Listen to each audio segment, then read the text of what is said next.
is Orla, and it's 2023. 2022 is over, she's done, she's finished, and it's now 2023. 2022 for me was definitely the first year where things felt, not, I wouldn't say normal, but at least somewhat normal since COVID hit. There was a lot of things that I did in 2022 that it was the first time I did it since COVID. And it was a busy, hectic, very emotional year. So I just thought that I'd sit down and make a video going through everything that I went through this year. But one fun thing that did happen earlier on in the year is that TXT commented on my TikTok. Haha, bitches. I don't care that it was probably their PR team. I don't care that they probably never saw my face. TXT commented on my TikTok. I will say, funnily enough, I applied for my driving test in February of 2022 and I did not do my driving test. I was not called forth to do my driving test until September of 2022. Girl, that was so long. I was told later there was some like hack thing that you could do to get in quicker, but I got my driving test first time around. So I'm happy with how it went. Another fun thing that I did early on in the year was I went to a club for the first time since COVID, but I did get COVID at said club. So I feel like the isolating, it really did do something. It wasn't for nothing. At least at that stage, I was triple vaxxed at that stage. So like, I had COVID, I was mainly just really, really tired. And I did a whole fucking assignment when I was fucking dying. I felt like I was going to fall asleep right there on the spot. I work 6 a.m. shifts at work now and I wasn't as tired as I was during COVID. I don't know what it did to me. It just sucked all the energy out of me. I dyed my hair for the first time since I was like 15 and I dyed the whole head this time rather than just like doing like the ombre thing that, you know, that was the big thing when I was like 15 was the bottom of your hair ombre. I dyed my whole head of hair. I dyed it green for St. Patrick's Day and then I like kept it green for a long time. Sometimes I look at my hair and I'm like, that's still not fully out of my head. Do you know what? And I haven't gone to a hairdresser's in about 5 years, so like maybe we'll go blonde this year. I don't know. Dyed my hair for the first time and I was very happy because I had that hair dye for when I went to 5 Second Summer, which is my first concert since COVID hit. I went to a concert in like January or February of 2020 and that was it for years. It's just gone. Like the thing that I love the most in this world just ripped out of my hands for 2 years. The last concert that I went to before COVID was a water parks and that was a really good concert. Like I'm not even gonna lie, I loved that concert. That concert was so much fun. But 5 Second Summer, I hadn't seen 5 Second Summer since I was like 18. Maybe I was somewhere between 17 and 19. I think I was 18. No, I wasn't out of college. I wasn't in college, so I was definitely either 17 or 18. I hadn't seen 5 Second Summer since I was like a literal child. And then I saw them when I was 23. And it was so much fun. It was such a good concert. God. I will say the bone that I have to pick with them is that they didn't play Wet Friday's Dublin Nights, which they hadn't played the 2 times that I had seen them previously. So I'm a little bit salty about that. A little bit mad. I don't really like them for that. Bitches. I wonder if they remember that song.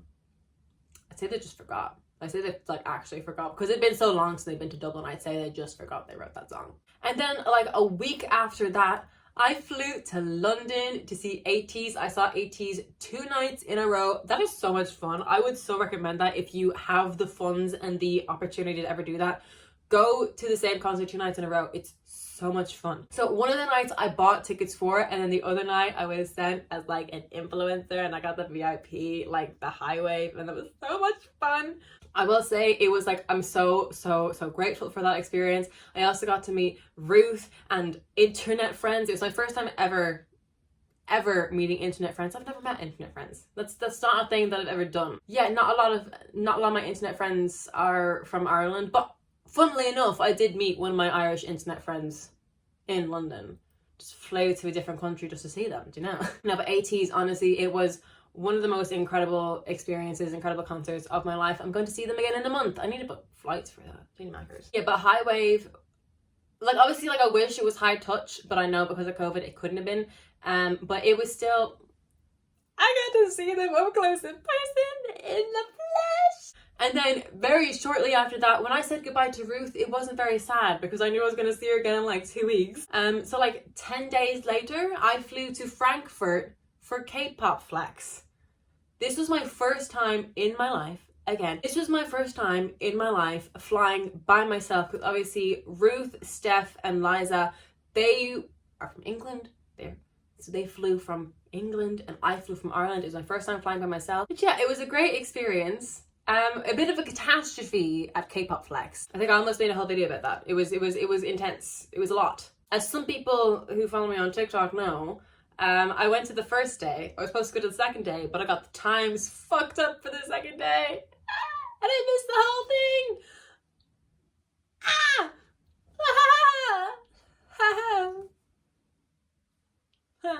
That was one of the only reasons Ruth went. It's because she wanted to see Monster X.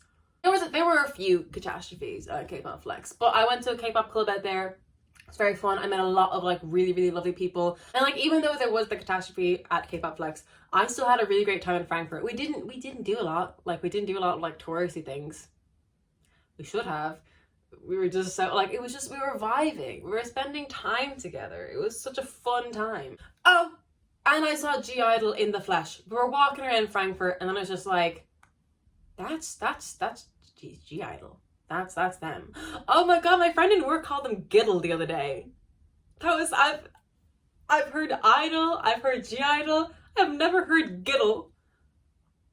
Giddle! Then we get to summer, we get to June, and I graduated from my undergrad after a 2-year delay. So I finished my undergrad, I finished university in 2020. And at the graduation, it was a very like weird, surreal thing, because obviously it'd been so long since I graduated. A lot of people struggled to finish. Like, I know a lot of people who like deferred once COVID happened because they were like, I can't emotionally do this right now. So like, the group that I had in college, like a lot of them didn't finish at the same time, so we didn't all have the same graduation. I'm very happy with the delay because I got to wear a really, really cute dress, and I know that cute dress wouldn't have been there 2 years ago. So, but yeah, I had a really good time with that graduation. That was very, very fun, and I kind of like, it didn't draw a lot of attention, and I also love that. Then in June, I had like a very, very busy, hectic time with concerts. There was Harry Styles. Love that for me. Harry Styles, Greta Van Fleet, the Eagles, and Olivia Rodrigo on the 30th of June, which is my birthday. I turned 24 and I saw Olivia Rodrigo, and it was a very, very fun, diverse crowd. Like, obviously, I kind of heard horror stories of like older people, and by people older, I mean anybody over the age of like 25, going to Olivia and then been like ripped to shreds by like a 15-year-old. But the like age range was very diverse. The gender range, very diverse. It was a very diverse crowd. Those concerts happened a few weeks into me starting my new job. So now everybody at my job thinks that I'm an absolute concert nut, which I love concerts. I'm not as crazy as some people that I know. But it definitely did seem to them, they're like, this bitch goes to concerts. And in July, I went to Barcelona. I had a really great time. I've flown to Barcelona so many times, but I've never actually been in Barcelona. Had a great time. I can't say that I was the most relaxed person, because at this stage, I'm writing my dissertation. So I'm taking this break out of writing my dissertation, which I hadn't really started at that stage. And I just went to Barcelona, and I wanted to pretend that my problems didn't exist, but they did. Barcelona was a very, very fun trip. I just wish I didn't have that stress lingering over me, because I feel like I would have been able to like go out. I didn't go out at night when I was in Barcelona because I was just big ball of stress and tired. But yeah, that brings me into my dissertation. I wrote my dissertation, 77 pages long, 21,000 words long. I honestly thought that it might kill me. And I did something else, which is very impressive for me. It's not going to be impressive for a lot of you, which is that I asked for help. It's a thing of mine. I'm really bad at asking for help, even when I need it. But yeah, I was struggling a lot with anxiety, because when I was doing my dissertation, the best way I can describe it is it felt like claustrophobia. I was here, the deadline was here, and it was like, I felt like I was being crushed and suffocated. And so I reached out and I was like, hey, my anxiety is really bad. Is there any chance of any kind of extension? And I was given a 2-week extension. So even though that doesn't it doesn't solve everything, I still have to do it. It's not like it's giving me tons of extra time. I still feel like I can breathe a bit more, even though I still feel very claustrophobic. It was the worst time of my life. I hated every single second of it. It's a little bit traumatic. I'm not even gonna lie. It's a little bit traumatic. I honestly thought that life would never be good again. I thought that I was never ever gonna be happy again. It felt like it was never going to finish. And it was the biggest relief when it did. Can I just say, I was fucking mad. I was getting up at 4:45 in the morning, going to work for 6 a.m., working until 3 p.m., coming home and then sitting at that desk and then working until 11 o'clock at night. What? I did that? Me? It doesn't seem like something that I would do. I'm not gonna lie. It seems so out of character. But I'm I always hate saying that I'm proud of myself, because I feel like there's so many times where I want to say I'm proud of myself, but then I'm like, no, I can't say I'm proud of myself. I don't want to draw attention to the fact that I'm proud of myself, but I'm really fucking proud of myself for doing that dissertation. And I did really well at it. I got the second highest grade that you can get. So, bitches. Yeah, I'm really proud of that. Which I'm literally welling up saying that, because I don't like saying that I'm proud of myself. But I have to say I'm proud of that, because if I can't say that I'm proud of that, I can't say that I'm proud of anything. And 2 days later, I went to a lecture picnic, which is my first festival since 2019. So crazy. I had so much fun. Well, it was kind of a little bit because it was raining the whole time. It was the best times. It was the worst of times. It was quite disgusting. Everything was kind of wet and it was cold, and I would have much preferred it. I wouldn't have minded it being cold. I just didn't want it to be wet. I would have dealt with it being cold. The wet was bleh. I know some people are like, oh, but it's so much fun. No, it's not. We have to go sleep in fucking tents after this. But I had a great time anyway. I got to see some great artists. I didn't see every single artist that I wanted to see, but I had a great time. It was very fun. I grew out my hair. My hair was very, very, very, very short at the start of this year. It was up to the nape of my neck. It was like this. It was really short. I stopped cutting it obsessively.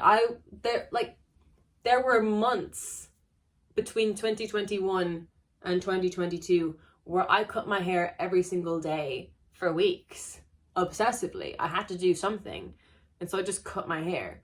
And then I was like, but I'm not a hairstylist, so it wasn't cut very well. And lots of people were asking me oh, show me your hair, I want to show this to my hairdresser. And I was like, please don't. Your hairdresser's gonna hate this, babe. So now, you can't really tell when it's curled, but there's part of my the back of my hair which is a lot longer than the top of my hair, because obviously it was really short down here and longer up here. Again, for the first time, I had to say goodbye to a childhood friend. She moved to Spain for a year, and we met her 5 times to say goodbye. It was a very hyped up thing. This was a thing for most of my friends. We hadn't said goodbye to somebody for a significant amount of time like that. And I kept on seeing her and crying to myself, being I'm not gonna see her for a year. I saw her on New Year's Eve. We said goodbye to her in October, and I saw her, it was 3 months. I didn't see her for 3 months. And then I just felt we saw her 5 times. Every single time it's this is gonna be the last time we're gonna see her. And then 2 days later, I'd see her again. In October, I went to Malaga, just me and my mom, on a mother-daughter trip, which is a very big thing for me. I wanted a trip because I didn't get a summer because I was doing my dissertation. But as well, it was a really big thing for my mom, because my mom's she's so used to going away with my dad. She didn't have my dad to lean on for the trip. We had to take care of our tickets, our passports, everything like that. We had to arrange everything, and it was a really big thing for my mom to come over emotionally, because it wasn't even she was going somewhere. It wasn't even we were going to Cork or something like that, or Kerry. We were going to Malaga. It was a really big thing for my mom. I'm really proud of her for doing that, because it just proved to her that she could do it. And I always knew that she could do it, but it proved to her that she could do it. I went to an event alone for the first time as well, which is very fun. Not like, for me, I'm quite anxious. I also like, it's difficult to go to events alone. It's not the easiest thing to do. But like, you know, put myself out there, went, lived. I didn't stay for very long, but I had a good time. Then to finish up the year, I went to Westlife on New Year's Eve for the New Year's Eve festival in Dublin. It was very fun. Like, it was very, like, I didn't realize how like long it was.